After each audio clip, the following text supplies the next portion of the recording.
the highways, and on we'll go.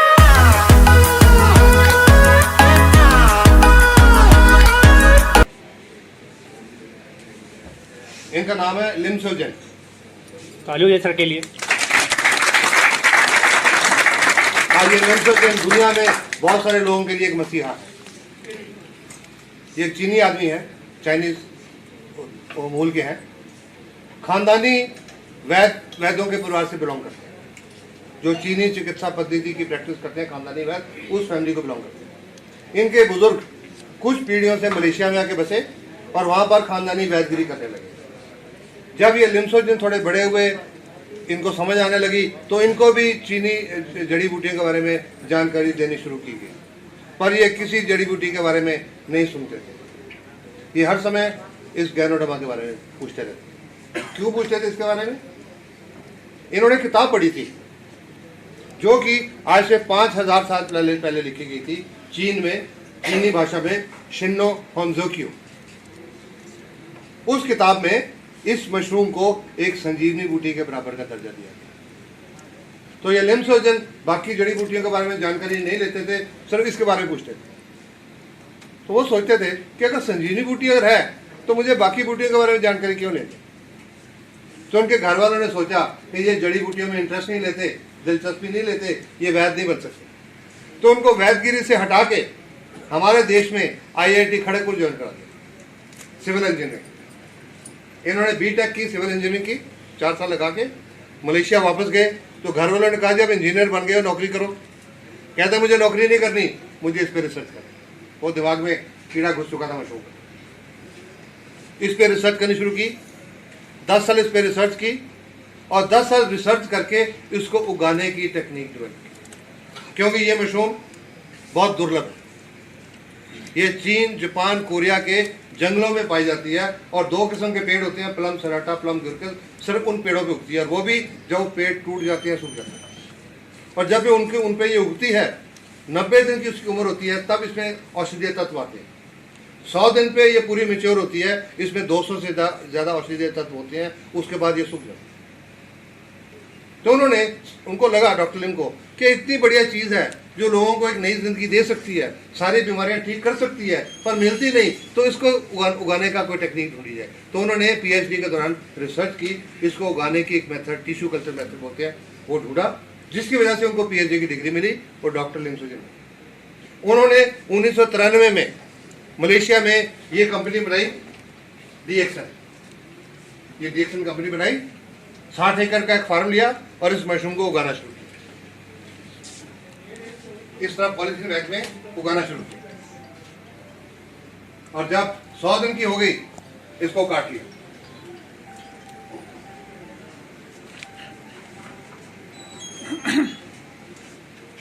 चमक देखे उसकी, चमक और रंग। उगाना शुरू किया। उगाने के बाद इसको सुखाया गया। ये वो सूखी हुई DXN की कैरोट। सुखाने के बाद इसका रंग थोड़ा ब्राउन हो गया। अब क्योंकि मैं इस समय हर समय जेब में रखता हूँ, इसलिए इसका रंग थोड़ा कम पड़ गया और चमक कम होगी, नहीं तो ऐसे चमक। अब मैं इसको जेब में क्यों रखता हूँ, क्या जानना चाहो? Anybody interested? यस। वो बताने से पहले मैं आपको ये फोटो दिखाना चाहूँगा। ये फोटो देखिए। ये फोटो देख के मेरे को बताइए कि जो आदमी ये कार ड्राइव कर रहा था, उसकी क्या हालत हुई होगी? कर रहा था या कर रही थी, उसकी क्या हालत हुई होगी? Any guess? बहुत बुरी हालत होगी, मर गया होगा। और कुछ? वो कोई इससे ज्यादा और भी कुछ है? मर गए से ज्यादा भी हो सकता है। कई जगह इसके बारे में लोगों ने बोला उसका कचूमर निकल गया होगा। लुधियाना में किसी ने बोला था उसकी टिकट कट गई होगी। एक जगह किसी ने कहा था उसका थैंक यू जी हो गया होगा। दुबई में किसी ने कहा था वो जमीन के 6 फुट नीचे पड़ा होगा। और उसके बाद मैं लोगों को बताता हूँ कि 9 जुलाई 2009 को मैं ये कार चला रहा था। ये कार मैं चला रहा था और मेरा एक्सीडेंट। और जब मैं ये बोलता हूँ तो पूरे हॉल में सन्नाटा छा जाता है कि हमने ये क्या बोल दिया। फिर मैं बोलता हूँ कि ये मेरी जेब में थी, ये इसके बारे में मानना है। चाइनीज लिटरेचर में, जापान में, कोरिया में मानना है कि इसके अंदर कोई दैवीय शक्ति है, स्पिरिचुअल पावर। चीन, जापान, कोरिया में इसकी घर घर पे पूजा होती है। अब कई लोग ये खरीद के लेके जाते हैं, रिएक्शन के ऑफिस से लेके जाते हैं, पटियाला बेड से लेके जाते हैं, अपने घर के मंदिर गुरुद्वारे में रख के इसकी पूजा करते हैं। तो मैं भी इसको मैं समझता हूँ, विश्वास करता हूँ कि इसमें कोई दैवीय शक्ति है, नहीं तो ऐसी हालत में से कैसे बंदा बचेगा।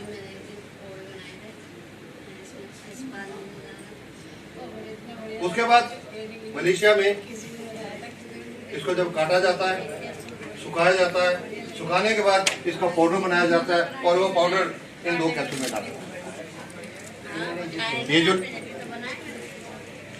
ये जो लाल ढक्कन वाली शीशी है, ये जो लाल ढक्कन वाली शीशी है इसको बोलते हैं ऋषि गैनो, RG। और जो नीले ढक्कन वाली शीशी है इसको बोलते हैं गैनोसिलियम या GL। ये जो RG है इसके अंदर इस मशरूम का ऊपर के फल के हिस्से का पाउडर, और ये जो GL है गैनोसिलियम, ये गैनोसिलियम इसके अंदर इसकी जड़ का पाउडर। तो इन दोनों कैप्सूल में 100% 100% इस मशरूम का पाउडर है और कुछ नहीं। ये फल के हिस्से का पाउडर, ये जड़ का पाउडर। तो अगर कोई इंसान ये कैप्सूल खाता है तो उसने कोई दवाई नहीं खानी शुरू की, उसने ये मशरूम खानी शुरू की, क्योंकि इसमें 100% ये मशरूम है और कुछ नहीं, इसमें और कुछ नहीं डाला। और मलेशिया की कंपनी रिएक्शन, वहाँ 5-6 बार मैं गया हूँ, सारी प्रोसेस देखी। अब ये अगर दोनों एक ही मशरूम के हिस्से हैं तो ये अलग अलग क्यों रखा गया?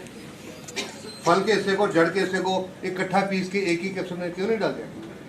ये जो रिसर्च से पता लगा, कई सालों की रिसर्च, इस मशरूम में 200 से ज्यादा औषधीय तत्व पाए गए। ये 1955 में जब वो किताब थी, चाइनीज किताब शिन्नो नोकियो, उसका अनुवाद हुआ था अलग अलग भाषाओं में। उसका इंग्लिश अनुवाद था शेन नोंग्स हर्बल क्लासिक, और उस किताब में इसका जो वर्णन है, इसका वर्णन है a mushroom of longevity and immortality, लंबी उम्र देने वाली और अमर करने वाली। तो जब दुनिया के वैज्ञानिकों के सामने वो आई तो इसके ऊपर रिसर्च 1955 में एक एसोसिएशन बनी, एसोसिएशन फॉर रिसर्च इनटू गैनोडर्म। उसमें चाइना, जापान, कोरिया और अमेरिका के कुछ वैज्ञानिक इकट्ठे हुए, इस पर रिसर्च करना शुरू किया। और 20-22 साल की रिसर्च के बाद उन्होंने बताया कि इसके अंदर 200 से ज्यादा औषधीय तत्व। उन 200 में से एक तत्व होता है जिसको बोलते हैं ऑर्गेनिक जर्मेनियम। वो ऑर्गेनिक जर्मेनियम की जड़ वाले हिस्से में बहुत ज्यादा होता है। ये जो ऑर्गेनिक जर्मेनियम होता है ये दिमाग की कोशिकाएं और नाड़ियों की कोशिकाओं पे ज्यादा काम करता है। तो जिन लोगों को दिमाग या नाड़ियों को कोई बीमारी होती है, जैसे कि लकवा हो गया या पार्किंसन, हाथ कांपते हैं या याददाश्त खत्म हो रही है, उन लोगों को ये जड़ वाला हिस्सा ज्यादा दिया जाता है। और ये जो दूसरा कैप्सूल है RG, इसके अंदर एक औषधीय तत्व होता है जिसको बोलते हैं एडेनोसिन। ये एडेनोसिन से खून का दौरा बढ़ता है, ऑक्सीजन की सप्लाई बढ़ती है। वो जो मैंने आपको शुगर का मरीज का पैर दिखाया, उन जख्मों के ऊपर ये कैप्सूल खोल के इसका पाउडर डाला जाता है। खाना भी होता है, ऊपर भी डाला जाता है। इससे खून का दौरा बढ़ता है, ऑक्सीजन की सप्लाई मिलती है और वो जख्म जल्दी ठीक होता है। मैं आपको एक दो एग्जाम्पल और दिखाता हूँ। ये एक लड़का है, कांगड़ा डिस्ट्रिक्ट के गांव का रहने वाला है। ये जब मेरे पास आया था 7 अक्टूबर 2013 को, इसकी उम्र 36 साल थी और इसको लगभग 6 साल से शुगर की बीमारी हुई। इसको सुबह शाम इंसुलिन का टीका लगता था और दोनों बार टीका लगने के बावजूद इसकी खाली पेट की शुगर कभी 200 से कम नहीं आती, फास्टिंग ब्लड शुगर। सितंबर 2013 में टांग पे एक जख्म हुआ जो कि धीरे धीरे बढ़ गया। तो कांगड़ा में एक फोर्टिस अस्पताल है, ये वहाँ पर दाखिल हुआ। 5-7 दिन इलाज करने के बाद फोर्टिस वाले डॉक्टरों ने इसके फादर को बोला अक्टूबर के पहले हफ्ते में, कल 1.5 लाख जमा कराओ, ये टांग काट। किसी ने मेरे बारे में बताया तो ये अस्पताल से भाग लिया, पटियाला पहुंच गया। इसकी हालत ये हालत।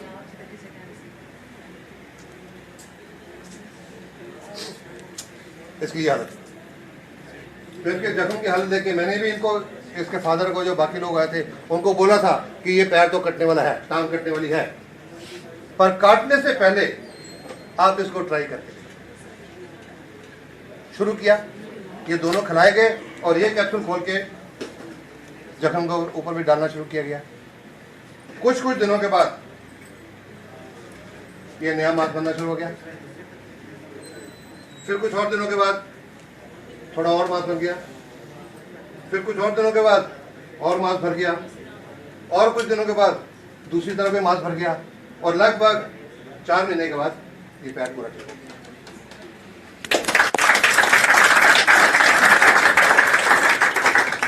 40 अस्पताल में टांग काटने के लिए 1.5 लाख जमा करने को कहा गया था। 4 महीने में सिर्फ 20-25 हज़ार में उसका पैर बच गया। तो कौन सी चीज़ ज़्यादा अच्छी है?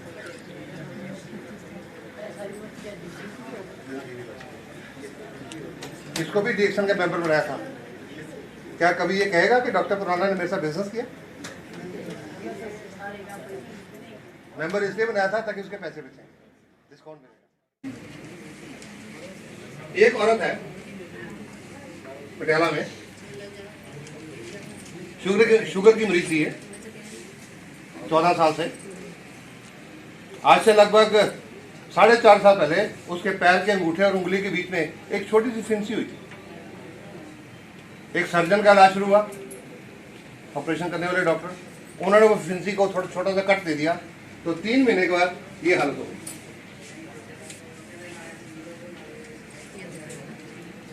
3 महीने के बाद एक छोटी सी फिंसी से ये हालत होगी। तो उन्होंने कहा था अब पैर काटना पड़ेगा, इसके अलावा कोई चारा नहीं।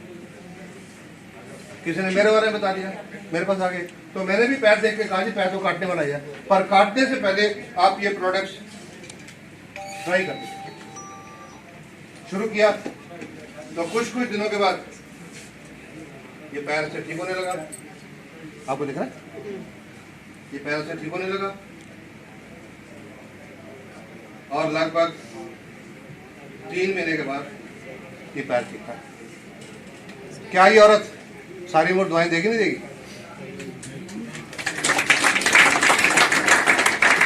और जिसने इसको मेरे बारे में बताया था, क्या ये उसको दवाएं देगी नहीं देगी? कई बार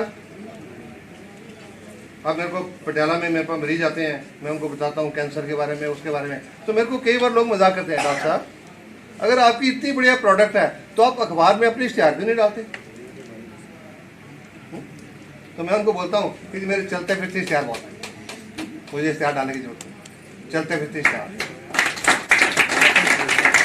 अब इस औरत को भी मैंने डिएक्शन का मेंबरशिप दी थी। क्या ये कभी कहेगी कि डॉक्टर पुराना ने मेरे साथ बिजनेस किया, कि दवाएं देगी? तो डिएक्शन में लोगों की दवाएं लेते, हम बिजनेस नहीं करते। करते हैं बिजनेस, हम किस चीज का बिजनेस करते हैं? लोगों की दवाएं लेने का।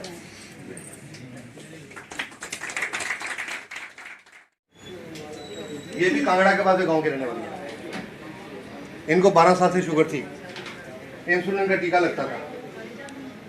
आज से 2.5 साल पहले अक्टूबर 2015 में टांग पे जख्म हुआ। पहले छोटे मोटे डॉक्टरों का इलाज चलता रहा, जख्म बढ़ गया।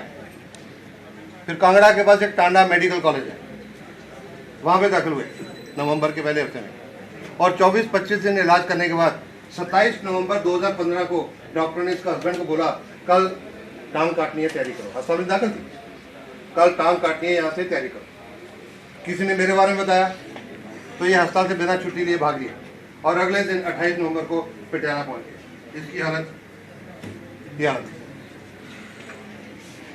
ये टांग की अंदर की साइड से, ये पीछे की साइड से, और ये टांग की बाहर की साइड से। क्या ये टांग बच सकती है? No sir. कोई उम्मीद है बचने की? कोई उम्मीद नहीं। तो मैंने भी इनको घर वालों को बोला था ये टांग बचने की कोई उम्मीद नहीं है। मैं किसी को झूठी उम्मीद नहीं दिलाता, साफ कहा था ये टांग बचने की कोई उम्मीद नहीं है। ये 100% नहीं, ये 200% कटने वाली है, पर काटने से पहले एक ट्राई करते थे।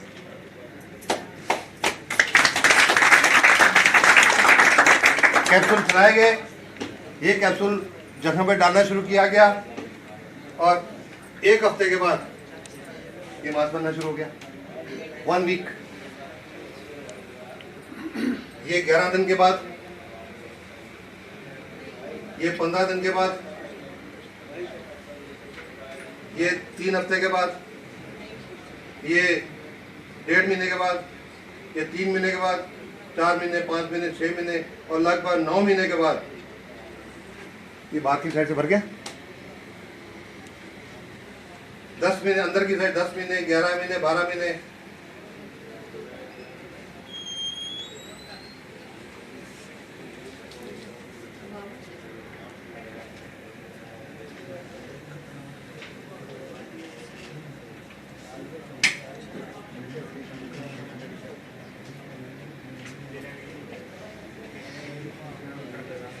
तेरह महीने के बाद इतना सारा क्या,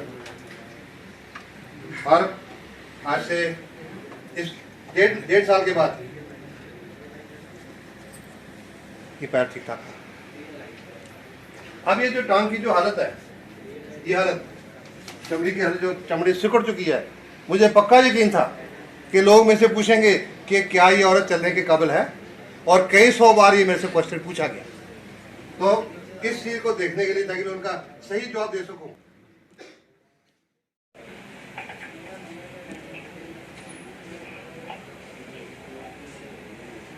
क्या ऐसा रिजल्ट किसी अस्पताल में मिल सकता है?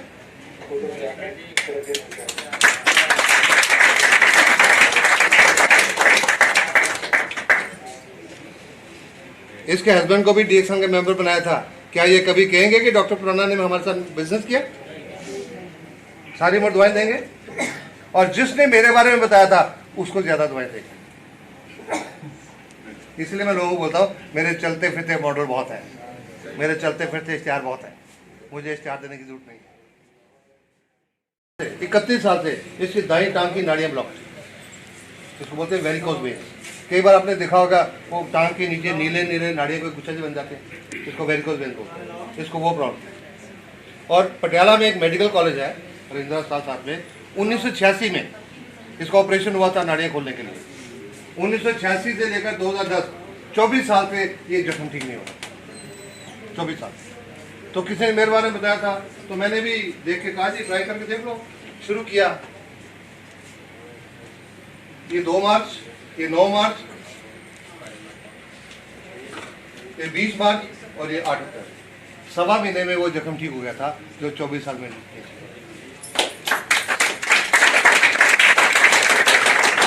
ये इस प्रोडक्ट की ये पावर, नेचर की प्रोडक्ट, मेरी बनाई हुई नहीं है, नेचर की प्रोडक्ट।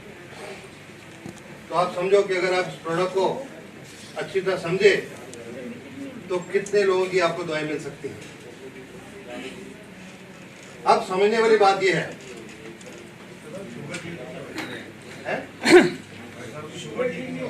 करेंगे बाद में मत, सिर्फ इसको समझने की जरूरत है। अब इंपॉर्टेंट ये है, इससे जख्म भी ठीक हो गया, गठिया भी ठीक हो गया, हार्ट की बीमारी भी ठीक होगी, कैंसर भी ठीक हो गया। एक ही दवाई से क्या सारी बीमारियां ठीक हो सकती? नहीं हो सकती। इसलिए सबसे पहले समझने की जरूरत यह है कि ये दवाई नहीं, एक फूड है। एक दवाई सारी बीमारियां ठीक नहीं कर सकती, लेकिन एक खुराक शरीर के पालन पोषण कर सकती है। ये मेरी एक वेबसाइट है, इसको आप जाके देखिएगा, पूरी नॉलेज मिलेगी। इसमें ये FAQ है, frequently asked question, frequently asked question में ये सब सवालों के जवाब मिलेंगे आपको।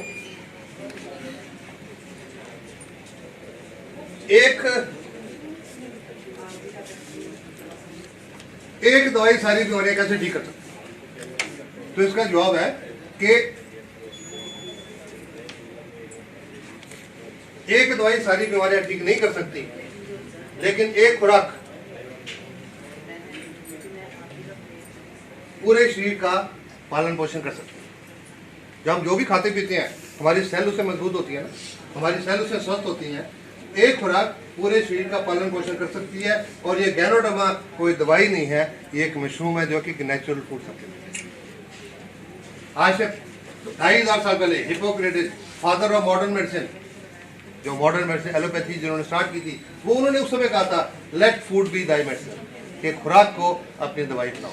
उस समय जब मैं MBBS पढ़ता था मेरे को इस बात का समझ नहीं आई कि क्या मतलब, क्योंकि हमको पढ़ा तो सिर्फ दवाइयाँ रहे थे, खुराक के बारे में कुछ नहीं बता रहे थे। अब मुझे समझ आई कि उनका क्या मतलब। तो ये आप ये वेबसाइट में जाके आपको बहुत जानकारी मिलेगी, ये बाद में आप देखिएगा। अब मैं आपको नटशेल में ये बताऊं कि एक ही चीज जो कि दवाई नहीं है वो सारी बीमारियां कैसे ठीक कर सकती है।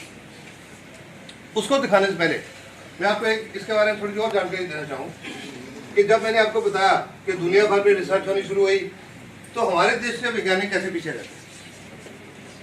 सोलन में एक नेशनल मशरूम रिसर्च सेंटर है, राष्ट्रीय कुंभ अनुसंधान केंद्र। वहां पर आज से लगभग 23-24 साल पहले इस मशरूम पे रिसर्च होनी शुरू हुई। एक टीम बनी, doctor RD Rai, doctor Rohit Bansal and doctor Ashok Sharma. उन्होंने टीम बनाई, इस मशरूम पे रिसर्च करनी शुरू की और इसको इंडिया में उगाने की कोशिश करी। तो डॉक्टर RD राय की कई बार अखबारों में इंटरव्यू छप चुकी है, टीवी पे आ चुकी है। ये यहाँ दिल्ली के पूसा इंस्टीट्यूट में है, ये डेपुटेशन में गए थे सोलन में। क्या बोलते हैं, राष्ट्रीय कुंभ अनुसंधान केंद्र सोलन के रेशमी मशरूम के विशेषज्ञ और संस्थान के प्रधान वैज्ञानिक RD राय के मुताबिक ये सबसे महत्वपूर्ण औषधीय मशरूम है। इसे लाल मशरूम भी कहा जाता है, रेड मशरूम का, रेड कैरोटीन। उन्होंने बताया कि ये कैंसर, हृदय रोग, रक्तचाप, मधुमेह जैसी घातक बीमारी के लिए किसी संजीवनी बूटी से कम नहीं। फिर हिमाचल में एक और जगह है, पालमपुर। वहां पर आज से लगभग 14-15 साल पहले इस मशरूम पे रिसर्च होनी शुरू हुई और इसको इंडिया में उगाने की कोशिश करने लगे। तो पालमपुर वाले क्या कहते हैं, शरीर में रोगों से बचाव का कवच बनेगा मशरूम। कई रोगों के लिए रामबाण औषधि के रूप में यह मशरूम कार्य करेगा। यहाँ तक कि प्राण घातक कैंसर के उपचार में भी यह मशरूम लाभकारी पाया गया। किन रोगों में उपयोगी? रेशमी mushroom cancer, chronic hepatitis liver की बीमारियां, मधुमेह, हृदय रोग, पक्षघात मीन पैरालिसिस, अल्सर। हर पेशेंट में चाहे किसी को जुकाम है या चाहे किसी को कैंसर है, ये 5 है। और किसको कितना टाइम लगेगा ये डिपेंड करेगा कि उसके बॉडी में टॉक्सिन लोड कितना, विषैले पदार्थों की मात्रा कितनी। और जब सब निकल जाएंगे, सारी रिपेयर हो जाएगा। ये पूरी प्रोसेस, पूरी क्रिया लगभग 1 साल से 3 साल की क्रिया। और जब ये पूरी क्रिया पूरी हो जाएगी 1 से 3 साल, चाहे 1 साल लगा, 2 लगे, 6 महीने लगे, 4 महीने लगे, तो हमारे बॉडी की 100% सेल रिपेयर, रीजनरेट, स्वस्थ हो जाएंगी। तो हमारे अंदर का सोया हुआ डॉक्टर जो कुंभ करने नहीं सोया हुआ है वो जाएगी। और जब वो अंदर का डॉक्टर जाग पड़ेगा वो बीमारियां ठीक करेगा। ये गैनोडर्मा किसी बीमारी की दवाई, ये उस अंदर के सोए डॉक्टर को जगाती है, क्योंकि ये ह्यूमन बॉडी ये दुनिया का सबसे बड़ी डॉक्टर है। ये उसको जगाती है, झंझोड़ती है, तू क्यों सोया हुआ है, तेरा काम इस शरीर की देखभाल करना, सो करा, उठ। उसको उठा, उसको उठने में कितना टाइम लगेगा ये डिपेंड करेगा कि वो कितने गहरी नींद में, टॉक्सिन का उसके ऊपर कितना असर होगा, उस पर डिपेंड। एवरेज पीरियड जो मेरा एक्सपीरियंस है इतने सालों का, ज्यादातर बीमारियां ठीक होने में 6 महीने से लेकर 18 महीने का है। नियरली 65-70% बीमारियां इतनी देर में ठीक हो। कहीं कोई जल्दी करा हुआ जिसका पॉजिटिव एटीट्यूड हो, जैसे मेरा था, तो मैं 6-7 हफ्ते में चलने लग गया। पर एवरेज पीरियड 6 महीने से 18 महीने। और आजकल का पेशेंट बहुत इम्पेशेंट, जैसे मैं लोगों को बोलता हूँ, जो मेरे को मरीज आते हैं ना, मैं उनको बोलता हूँ अगर तो आपने पेशेंस रखनी है, सीरियस रखना है, तब इसको शुरू करना। अगर आप मेरे पास आए हो और ले जाने लगे कैप्सूल ये सोच के कि महीना ट्राई करके देखते हैं, तो मैं उनको साफ बोलता था अपने पैसे खराब, मैं मना करता हूँ। मैं हर को बोलता हूँ कि अगर ये प्रोडक्ट इस्तेमाल करनी है तो आप अपने आप से प्रॉमिस करो कि इसको कम से कम 1 साल का वक्त हो।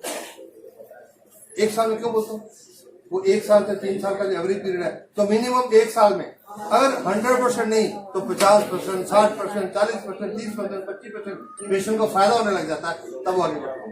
नहीं तो महीने 2 महीने तो कई लोग खा के छोड़ देते। जब शुरू में मेरे को इतनी नॉलेज नहीं थी तो लोग ले जाते थे, तो महीने बाद छोड़ गया, 2 महीने बाद छोड़ गया, पर अब वो सब लोग वापस आ गए। अक्सर 2 महीने खाई थी, हम अच्छा महसूस करते, अब लोग वापस आ।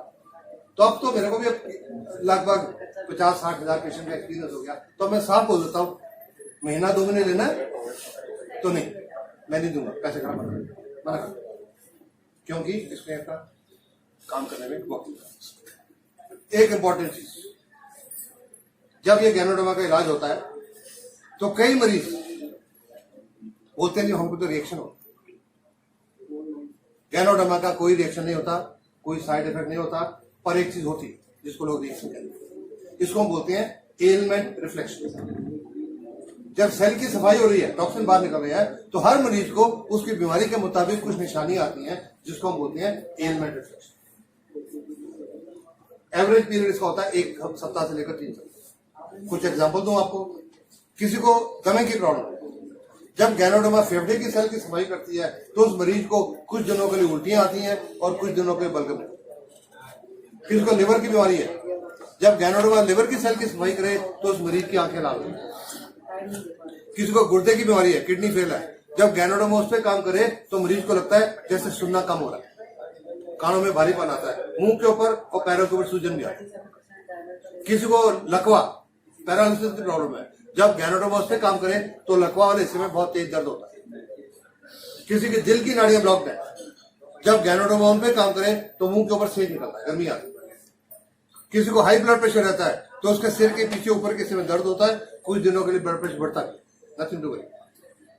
जिसका ब्लड प्रेशर कम रहता है उसको सिर के पीछे नीचे के हिस्से में दर्द होता है। किसी को सर्वाइकल स्पॉन्डिलोसिस की प्रॉब्लम है, उसको चक्कर आता है। किसी को माइग्रेन के प्रॉब्लम में अटैक होते हैं, उसके अटैक ज्यादा फ्रीक्वेंट होते हैं।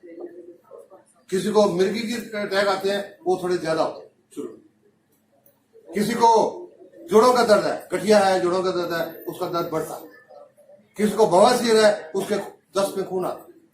किसी को शुगर की बीमारी है, उसका शुगर बढ़ता है कुछ टाइम। ये सब पॉजिटिव निशानियां हैं जब डिटॉक्सिफिकेशन है, इसमें चिंता नहीं।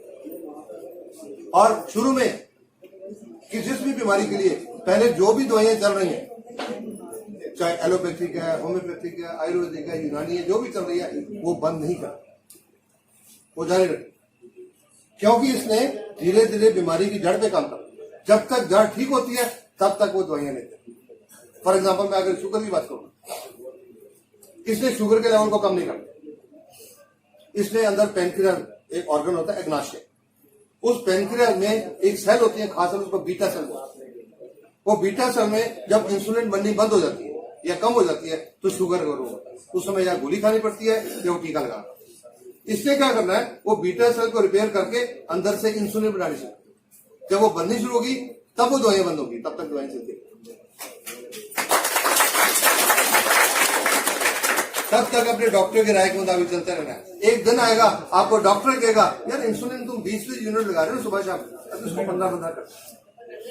फिर 10-15 दिन में टेस्ट करेंगे, शुगर का लेवल फिर कम आएगा, फिर वो कहेंगे अब 15 कर रहे हैं ना, अब 10 कर। फिर वो 10-15 दिन में चेक करेंगे, फिर कम है, फिर वो कहेंगे 5-5 कर दो, फिर वही बंद कराएंगे और फिर कहेंगे देखा मेरी दवाई ने कितना काम किया। तब उनको बोला आपकी दवाई ने नहीं, इसने ठीक। एलोपैथी में आजकल किसी का इंसुलिन बंद नहीं, और इसमें आज हजारों लोगों के बंद होते हैं। और उस समय वो डॉक्टर आपकी बात सुनेंगे, तब रिएक्शन के बारे में आपसे समझेंगे। उससे पहले उनको बताने की गलती मत करें, वो नहीं सुने। तो इस तरह ये बीमारी की जड़ पे काम करती है और जड़ ठीक होने में वक्त लगता है।